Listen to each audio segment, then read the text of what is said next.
دوستو تاریخ انسانی میں یروشلم ایک واحد شہر ہے جو دنیا میں موجود تین سب سے بڑے اور اہم مذاہب یعنی مسلمان، عیسائی اور یہودیوں کے لیے مذہبی لحاظ سے نہایت اہمیت کا حامل ہے۔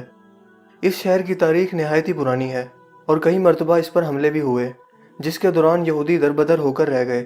آج بھی ماہر آثار قدیمہ ان قدیم کھنڈرات میں موجود وہ عمارتیں تلاش کرنے کی کوشش کرتے ہیں جو اس شہر کے اجڑنے کے دوران نظروں سے اوجھل ہو گئیں۔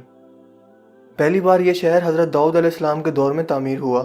وہ اللہ کے ایک جلیل القدر پیغمبر تھے۔ ان کا نام قرآن مجید میں 16 مرتبہ آیا ہے اور وہ پہلے پیغمبر ہیں جنہیں بنی اسرائیل کی بادشاہی بھی عطا ہوئی۔ قرآن پاک میں حضرت آدم کے علاوہ حضرت داؤد علیہ السلام وہ واحد پیغمبر ہیں جنہیں خلیفہ کہہ کر بھی پکارا گیا ہے۔ آپ کو بادشاہت ملنے سے 1000 قبل میں وہ دور تھا جب بنی اسرائیل سے فلسطین کے اکثر علاقے چھینے جا چکے تھے۔ اس وقت بنی اسرائیل کے حکمران حضرت شمویل علیہ السلام تھے جو کہ بہت بوڑھے ہو چکے تھے، لہٰذا بنی اسرائیل نے دشمنوں کے مقابلے میں کسی بادشاہ کے لیے اللہ پاک سے دعا مانگی۔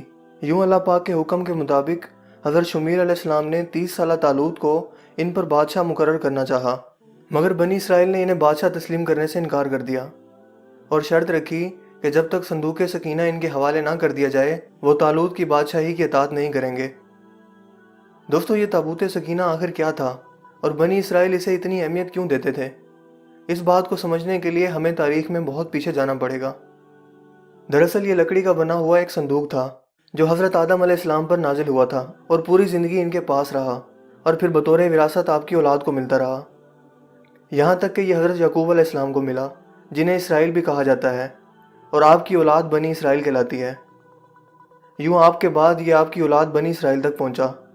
حضرت موسیٰ علیہ السلام اللہ کے جلیل القدر پیغمبر تھے اور وہ بھی بنی اسرائیل سے تھے۔ یوں یہ صندوق حضرت موسیٰ علیہ السلام تک بطور وراثت پہنچا۔ قصص الانبیاء کے مطابق اس تابوت میں تورات کا اصل نسخہ، پتھر کی 2 تختیاں جو کوہ سینا پر حضرت موسیٰ کو عطا کی گئی تھیں، حضرت موسیٰ اور حضرت ہارون کا عصا مبارک اور بیرہن، اس کے علاوہ من و سلوہ کا من ایک برتن میں محفوظ تھا تاکہ آنے والی نسلیں اللہ کے اس احسان کو یاد رکھیں جو صحرا میں بھٹکنے کے دوران ان پر اللہ پاک نے فرمایا۔ کیونکہ جب حضرت موسیٰ علیہ السلام فرعون سے اپنی قوم بنی اسرائیل کو نجات دلوا کر ایک صحرا میں پہنچے تو یہ ایک ویران صحرا میں تنہا موجود تھے، کھانے پینے کا کوئی ذریعہ نہ تھا، لہٰذا اللہ پاک کے حکم پر من و سلوہ کھانا ان پر اترتا تھا۔ یہ تابوت در حقیقت اللہ کی طرف سے بنی اسرائیل کے لیے رحمت اور برکت کا باعث ایک تحفہ تھا، اور انہیں جب بھی کوئی مشکل پیش ہوتی یا جنگ میں ہار کا خطرہ ہوتا تو بنی اسرائیل اس تابوت کو سامنے رکھ کر اللہ پاک سے جو بھی دعا کرتے وہ قبول ہوتی تھی۔ یعنی یہ تابوت بنی اسرائیل کے لیے تابوت سکینہ ثابت ہوا۔ مگر جب بنی اسرائیل گناہوں میں مبتلا ہو گئے، سرکشی اور ظلم و ستم کی انتہا کرنے لگے تو ان کی بدعمالیوں کی نحوست کی بدولت ان پر اللہ کا عذاب نازل ہوا، اور قوم عمالقہ کے ایک لشکر جرار نے بنی اسرائیل پر حملہ کر کے اسے تہس نہس کر دیا اور بنی اسرائیل کی تمام بستیوں کو تباہ کر دیا، اور اس صندوق کو بھی اٹھا کر اپنے ساتھ لے گئے اور جا کر کوڑا کرکٹ اور نجاستوں کی جگہ پر پھینک دیا۔ اس بے ادبی کرنے پر اللہ پاک نے قوم عمالقہ پر بھی اپنا عذاب نازل کیا، یہاں تک کہ طرح طرح کی بیماریاں ان پر مسلط ہو گئیں اور قوم عمالقہ کے 5 شہر دیکھتے ہی دیکھتے ویران ہو گئے۔ لہٰذا انہیں سمجھ آ گیا کہ یہ جو کچھ بھی ہو رہا ہے وہ دراصل اللہ کا عذاب ہے جو اس صندوق کی بے حرمتی کرنے پر ان پر نازل ہو رہا ہے۔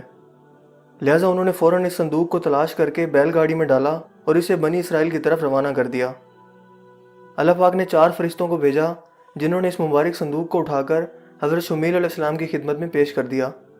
یوں حضرت شمویل علیہ السلام نے وہ صندوق بنی اسرائیل کے حوالے کر دیا، اور شرط کے مطابق یعنی صندوق سکینہ کی واپسی ہونے پر بنی اسرائیل نے طالوت کو اپنا بادشاہ تسلیم کر لیا۔ دوستو حضرت داؤد علیہ السلام نے طالوت کے لشکر میں کم عمری میں شمولیت اختیار کی۔ اس وقت دشمن فلسطینیوں کے سپہ سالار جالوت نے اسرائیلیوں کو مقابلے کی دعوت دی، مگر پورے اسرائیلیوں میں سے کسی میں بھی اس سے مقابلہ کرنے کی ہمت نہ تھی۔ یوں حضرت داؤد علیہ السلام اس کے مقابلے میں نکلے اور اسے قتل کر دیا۔ اس واقعے نے حضرت داؤد علیہ السلام کو بنی اسرائیل کی آنکھوں کا تارا بنا دیا اور ان کے دل میں ان کے لیے محبت پیدا ہو گئی، لہٰذا طالوت نے اپنی بیٹی حضرت داؤد علیہ السلام سے بیاہ دی، اور یوں وقت گزرتا گیا یہاں تک کہ حضرت داؤد علیہ السلام بنی اسرائیل کے حکمران بنے اور انہیں نبوت بھی عطا کی گئی۔ آپ ہی نے یروشلم کی بنیاد رکھ کر وہاں تابوت سکینہ کی حفاظت کے لیے ایک ہیکل یا محل تعمیر کرنا شروع کیا۔